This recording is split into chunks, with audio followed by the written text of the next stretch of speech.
Hi guys, நான் தான் உங்கள் பாஷா. ஸோ ஏன் இப்படி கோப் பண்ணுறேன் அப்படின்னு நீங்கள் பார்த்தீங்கன்னா, ரீசெண்டான டைமில் வந்து நிறைய பேர் வந்து லாங்கர்லாம் இந்த மாதிரி வந்து க்ரோ பண்ணுறோம், ஓகேங்களா. ஸோ நான் லாங்கர் க்ரோ பண்ணுறதுனால என்னன்னு தெரியல. ஸோ எனக்கு ஒரு பேஜ்லேருந்து எனக்கு ஒரு ஆயில் வந்து சென்ட் பண்ணேன், சம் ஆயில், அதுக்கப்புறம் வந்து சீரம், சம் ஸ்ப்ரே, அதெல்லாம் வந்து சென்ட் பார்த்தீங்கன்னா சோல் ஃப்ளவர் அப்படின்ற ஒரு பிராண்டில் வந்து எனக்கு ரோஸ்மெரி லெவண்டர் அப்படின்ற ஒரு ஆயில் வந்து நான் யூஸ் பண்ணுறேன். இது வந்து நான் நார்மலாக ஏர் வாஷ் முன்னாடி, ஸோ இது வந்து ஒரு 1/2 hour இல்லை 1 hour வச்சுட்டு அகைன் நான் வாஷ் பண்ணுவேன். ஸோ வாஷ் பண்ணும்போது கொஞ்சம் நல்லா மாய்ஸ்சராக இருக்கும், ஏர் அப்போவுமே நல்லா மாய்ஸ்சராக இருக்கும். ஸோ இந்த ஸ்ப்ரே வந்து நம்ம யூஸ் பண்ணி உங்களுக்கு காட்டுறேன், இது வந்து எப்படி யூஸ் பண்ணுறது அப்படின்ட்டு. இது நம்ம ஏரில் வந்து ஸ்ப்ரே பண்ணக்கூடாது, ஜஸ்ட் நம்ம ரூட்டில் மட்டும் தான் வந்து ஸ்ப்ரே பண்ணணும்.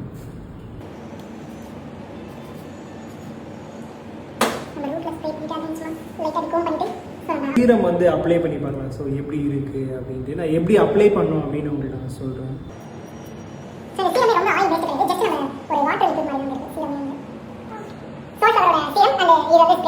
ரொம்ப நல்லா இருக்குது. ஸோ நீங்களும் யூஸ் பண்ணுங்கள், நிறைய வந்து லாங்கரை வந்து க்ரோ பண்ணுங்கள்.